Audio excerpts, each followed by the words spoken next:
गुरु सानिध्य। महाराज श्री ने आगे कहना आरंभ किया। मैं देख रहा हूँ कि स्वामी गंगाधर तीज जी महाराज तथा काली किशोर अपनी साधना से निवृत्त हो चुके हैं। काली किशोर, आपने पंच कोशों के बारे में तो थोड़ा समझाया, किंतु षट चक्रों के संबंध में कुछ नहीं कहा। स्वामी जी महाराज, सुषुम्ना के बारे में तुम जानते हो क्या? काली किशोर, जी।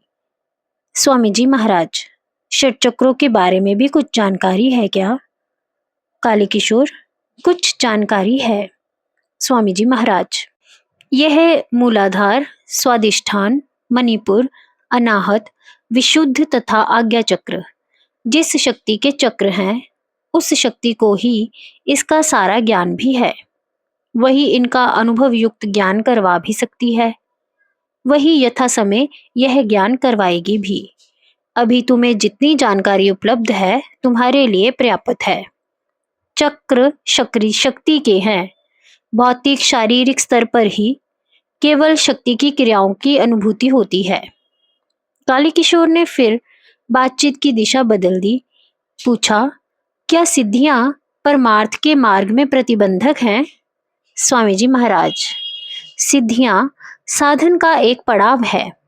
वे प्रतिबंधक कैसे हो सकती हैं? हाँ, जन समाज में अपनी छाप जमाने के लिए सिद्धियों का अभिमान युक्त प्रदर्शन विघ्न कारक है। काली किशोर, किंतु शास्त्रों में सिद्धियों को ही प्रतिबंधक कहा गया है। उनके अभिमान युक्त प्रदर्शन की बात किसी ने की ही नहीं। स्वामी जी महाराज, अभिमान प्रदर्शन की बात भी की है तथा उनका भाव भी यही है। वैसे जो साधक मन में सिद्धियों का लक्ष्य लेकर साधना के अभ्यास रूपी मार्ग में प्रवृत्त होते हुए सिद्धियां प्राप्त करते हैं, उन्हें जब कल्पिता सिद्धियां प्राप्त हो जाती हैं तो उनके प्रति आसक्त भी हो जाते हैं तथा उनका अभिमान पूर्वक प्रदर्शन भी करते हैं। काली किशोर, क्या अभ्यास के अतिरिक्त सिद्धियों की प्राप्ति का कोई दूसरा मार्ग भी है? स्वामी जी महाराज, समर्पण युक्त भाव, दृष्टा भाव से शक्तियों की क्रियाओं का अवलोकन करते रहना। धीरे धीरे चित्त का शुद्धिकरण होते जाने से अनायास ही सिद्धियां प्रकट हो जाती हैं। काली किशोर, जब सिद्धियां साधन में प्रकट होनी ही हैं, तो उनकी प्राप्ति के निमित्त साधना करने में क्या बुराई है? स्वामी जी महाराज, सिद्धियों की प्राप्ति के लिए साधना करने में तथा साधन करते करते अनायास प्रकट हो जाने में बड़ा अंतर है। पहला, सिद्धियों की प्राप्ति के लिए साधना करने से साधना का लक्ष्य निर्धारित हो जाता है, जबकि साधक साधन करना ही कर्तव्य मानता है। दूसरा, लक्ष्य स्थिर हो जाने से लक्ष्य के प्रति आसक्ति हो जाती है। तीसरा, आसक्ति से चित्त दूषित हो जाता है। चौथा, यदि सिद्धियां प्राप्त हो भी जाएं, तो भी वे कल्पिता होने से कुछ समय के लिए ही प्रकट होती हैं। पांचवा, सिद्धियां प्राप्त नहीं होने पर मन में निराशा छा जाती है। छठा, एक बार सिद्धियां मिल जाने पर जब वे विलीन होती हैं तो मन दुखी हो जाता है। सातवां, सिद्धियों में आसक्ति हो जाने पर वे आध्यात्मिक उत्थान में व्यवधान बन जाती हैं। काली किशोर, यदि सिद्धियों की प्राप्ति के लिए साधना की जाए तथा सिद्धियां प्राप्त हो जाए तो यह बात तो समझ में आती है, किंतु सिद्धियों के लिए साधना नहीं की जाए तथा फिर भी वे प्रकट हो जाए, यह बात कुछ गले नहीं उतरती। स्वामी जी महाराज, तुम्हारी शंका केवल तुम्हारी कल्पना पर आधारित है, किंतु मैंने जो कहा है उसके पीछे शास्त्र का आधार तो है ही। मेरा अपना अनुभव भी इस बात की पुष्टि करता है। मैंने कभी भी सिद्धियों की प्राप्ति के लिए साधना नहीं की, किंतु फिर भी मुझ में कई सिद्धियों की प्रकटीकरण हो गया है। यह सुनकर काली किशोर कुछ देर के लिए अवाक रह गया। पहले तो उसे यह विश्वास ही नहीं हुआ कि स्वामी जी महाराज भी कई प्रकार की सिद्धियों के स्वामी हो सकते हैं, किंतु कुछ देर के पश्चात उसने अपने आप को संभाल लिया। उसे ख्याल आया कि यदि गुरुदेव कहते हैं तो अवश्य ही इस बात में कुछ तथ्य होगा। बिना किसी बात की गहराई में उतरे मुझे शंका करने का क्या अधिकार है? काली किशोर: गुरुदेव, क्या मैं आपकी किसी सिद्धि को देख सकता हूँ? स्वामी जी महाराज हंसते हुए: हमने बड़े लंबे समय से किसी सिद्धि का किसी के भी सामने प्रदर्शन नहीं किया, और ना ही सिद्धियां प्रदर्शन करने की वस्तु हैं। किंतु तुम साधक हो, जिज्ञासु हो। तुम्हारे समक्ष किसी सिद्धि का प्रदर्शन अभिमानपूर्ण नहीं है, वरन तुम्हारे लिए ज्ञान को प्रकट करने हेतु है। यह तुम्हारे कल्याण के लिए है। अतः यह लोगों में अपनी धाक जमाने की लोकेशना युक्त चेष्टा नहीं है। सिद्धियों का प्रयोग तभी करना चाहिए जब किसी कारण अति आवश्यकता आन पड़े, अथवा किसी को साधन मार्ग की समझाइश देनी हो। अब तुम चुपचाप अपने आसन पर बैठे देखते रहो। काली किशोर मूक बना सब देख रहा था। स्वामी जी महाराज ने पहले हाथ जोड़कर सिद्धियों से क्षमा मांगी, फिर कहा, यह अभिमान का नहीं, काली किशोर के प्रति कल्याण के भाव का प्रदर्शन है। फिर कुछ देर नेत्र बंद कर लिए। जब नेत्र खुले तो उनमें से अतुलनीय तेज प्रकाशित हो रहा था। उसके उपरांत स्वामी जी महाराज के शरीर से सफेद रंग का धुआं निकलने लगा। धीरे धीरे धुआं सारे कमरे में फैल गया। कुछ देर में जब धुआं छट गया तो स्वामी जी महाराज अदृश्य हो चुके थे। काली किशोर ने समझा कि संभव है गुरुदेव बाहर चले गए हों। वह बाहर झांक कर देखने लगा तो स्वामी जी महाराज की आवाज काली किशोर के कानों से टकराई, बाहर क्या देखते हो? मैं इस समय भी तुम्हारे सामने उसी आसन पर बैठा हूँ और तुम्हें देख रहा हूँ। जब तुम आसन पर खड़े हो जाओगे तो तुम्हें बतला दूंगा कि अब तुम आसन पर खड़े हो गए हो। काली किशोर: क्या आप इसी अवस्था में जाते रहते हैं? स्वामी जी महाराज: मैं नित्य प्रति रात को इसी अवस्था में आकर ध्यान करता हूँ। यह चैतन्य की अवस्था है, जिसमें साधक का स्थूल शरीर भी सूक्ष्म अवस्था में आ जाता है। इस अवस्था में भौतिक जगत भी सूक्ष्म दिखाई देता है। आनंद के अतिरिक्त कुछ अनुभव नहीं होता। थोड़ी देर में स्वामी जी महाराज प्रकट हो चुके थे। काली किशोर ने उठकर चरण स्पर्श किए तथा कहा, महाराज जी, अभी तो साधन का प्रथम पड़ाव ही बहुत दूर है, अपने गंतव्य तक पहुंच पाऊंगा। स्वामी जी महाराज: साधक इस बात की चिंता नहीं करते, साधन पर लक्ष्य रखते हैं। जहां गंतव्य की ओर लक्ष्य गया कि लक्ष्य दूर हो जाता है। काली किशोर: योग दर्शन में अदृश्य होने का एक दूसरा ही उपाय कहा गया है। अपनी काया पर संयम के द्वारा देह की ग्रहण शक्ति को स्तंभित कर दिया जाता है, जिससे देखने वाले की दृष्टि बिना उससे टकराए ही आगे निकल जाती है तथा दृष्टा को योगी की विद्यमानता का भान नहीं होता। स्वामी जी महाराज: यह उपाय भी अपनी जगह ठीक है, किंतु यह अभ्यास का मार्ग है तथा उसके लिए उत्तम है जिसको चैतन्य की अनुभूति नहीं होती। शक्ति संपन्न साधक अपने आप को चैतन्य की सूक्ष्म स्तर पर विलीन कर लेता है। सर्वसाधारण की सूक्ष्मता के उस स्तर तक पहुंच नहीं होती।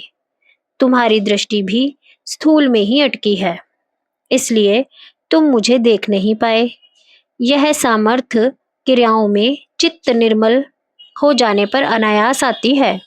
तुम इसको इस प्रकार भी कह सकते हो कि अनायास प्रकट होने वाली सिद्धियां साधक के चित्त की निर्मलता की सूचक हैं। ये सिद्धियां शुद्ध शक्ति के द्वारा शुद्ध चित्त में अकल्पिता रूप में प्रकट होती हैं। सिद्धियों के प्रकटीकरण की अवस्था में शक्ति चित्त के साथ संयोग में आकर चित्त को कार्यशील बनाए रखती है। काली किशोर: किंतु ऐसा कहा जाता है कि समाधि अवस्था में चित्त की कार्यशीलता नहीं रहती, उसमें सिद्धियां कैसे प्रकट होती हैं? स्वामी जी महाराज: समाधि की अवस्था में आत्मस्थिति की सिद्धि ही शेष रह जाती है, बाकी सब विलीन हो जाती हैं। स्वामी जी महाराज फिर ध्यान में बैठ गए। थोड़ी ही देर में उनका शरीर विराट रूप धारण करने लगा। इतना बढ़ा कि सारी कुटिया में भरता चला गया।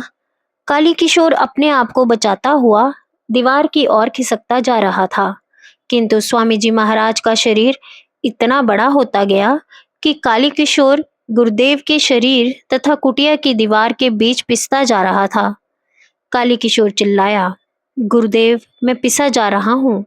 स्वामी जी महाराज ने जोर का ठहाका लगाया तथा उनका शरीर छोटा होने लगा। थोड़ी ही देर में पूर्ववत स्थिति में आ गया।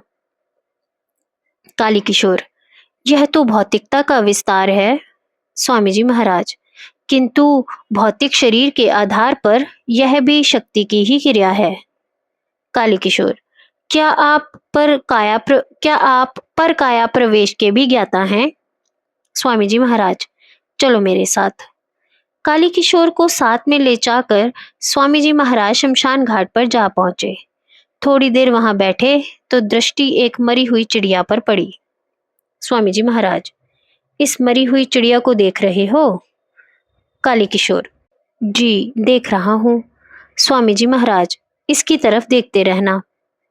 स्वामी जी महाराज इतना कहकर समाधि में चले गए। थोड़ी देर में मरी हुई चिड़िया फिर जीवित हो गई, उड़ने लगी। कुछ देर उसने गगन विहार किया, फिर उड़ते उड़ते एकदम पृथ्वी पर गिर पड़ी और मर गई। स्वामी जी महाराज बाह्य ज्ञान अवस्था में लौट आए थे। स्वामी जी महाराज, क्या देखा? काली किशोर, मरी हुई चिड़िया का जीवित हो जाना तथा फिर मृत हो जाना। स्वामी जी महाराज, मरी हुई चिड़िया ना जीवित हुई ना ही दोबारा मरी। यह सब तुम हमारे सूक्ष्म शरीर का कमाल था जो इसमें प्रवेश कर गया था। काली किशोर की आंखें खुली की खुली रह गई। वह सोच में डूब गया।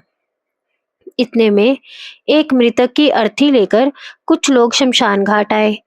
उन्होंने अर्थी जमीन पर रख दी तथा चिता बनाने में लग गए। घर के सब लोग विलाप कर रहे थे। स्वामी जी महाराज, काली किशोर, अर्थी पर पड़े मृतक को देखते रहना। स्वामी जी महाराज फिर से ध्यान में बैठ गए। काली किशोर टकटकी लगाए मृतक की ओर देख रहे थे। इतने में मृतक उठकर बैठ गया। उसे जीवित देखकर घर के लोग प्रसन्न हो गए। सबने उसे गले लगाया। उसने सबके पांव छुए। शोक का वातावरण प्रसन्नता में बदल गया। इतने में वह व्यक्ति दोबारा धड़ाम से पृथ्वी पर गिर पड़ा। घर वालों ने फिर से रोना शुरू कर दिया। स्वामी जी महाराज अपने ध्यान से उठ चुके थे। उन्होंने काली किशोर को साथ लिया तथा अपनी कुटिया पर लौट आए। काली किशोर, आपने कहा कि यह आपके सूक्ष्म शरीर का कमाल है, इसका क्या अर्थ है? स्वामी जी महाराज, स्थूल शरीर को छोड़कर सूक्ष्म शरीर ही तो परकाया प्रवेश करता है। काली किशोर, यह कैसे हो सकता है कि आपका सूक्ष्म शरीर चिड़िया के शरीर में गगन विहार करता है, किंतु मानव शरीर में मानवोचित क्रियाएं करता है? स्वामी जी महाराज, सूक्ष्म शरीर स्थूल शरीर के आधार पर ही क्रियाशील होता है, इसीलिए चिड़िया के शरीर के आधार पर वह चिड़िया के समान ही क्रियाएं करता है। चिड़िया बोल नहीं सकती, केवल चहक सकती है। फिर सूक्ष्म शरीर भी चिड़िया के शरीर में जाकर बातें कैसे कर सकता है? मनुष्य का सूक्ष्म शरीर किसी भी प्राणी के शरीर में प्रविष्ट हो सकता है, किंतु उसका व्यवहार स्थूल शरीर के आधार के अनुरूप ही होगा। काली किशोर का अगला प्रश्न वही था जो कभी मैंने महाराज श्री के समक्ष प्रस्तुत किया था। काली किशोर, क्या सूक्ष्म शरीर का प्रवेश किसी मृत शरीर से भी संभव है? क्या किसी जीवित शरीर में भी प्रवेश नहीं कर सकता?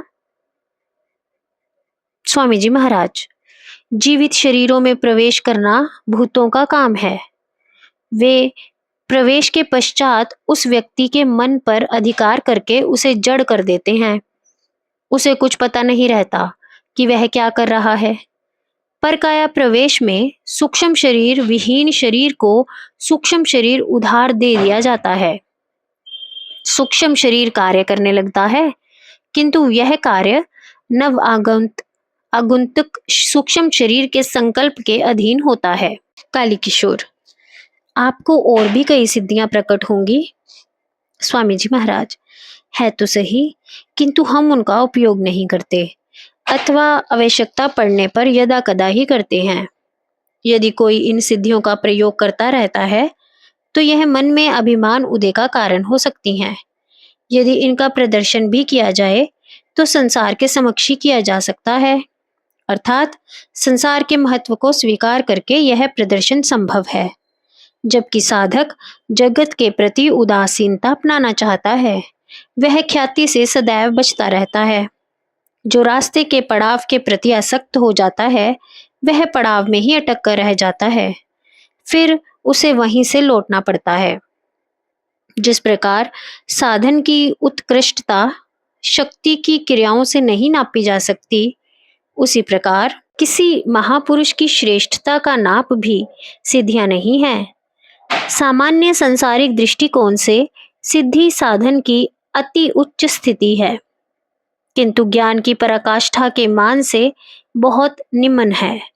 साधक इस रहस्य को समझकर समर्पण भाव युक्त साधन में ही प्रवृत्त होते हैं। जय गुरुदेव।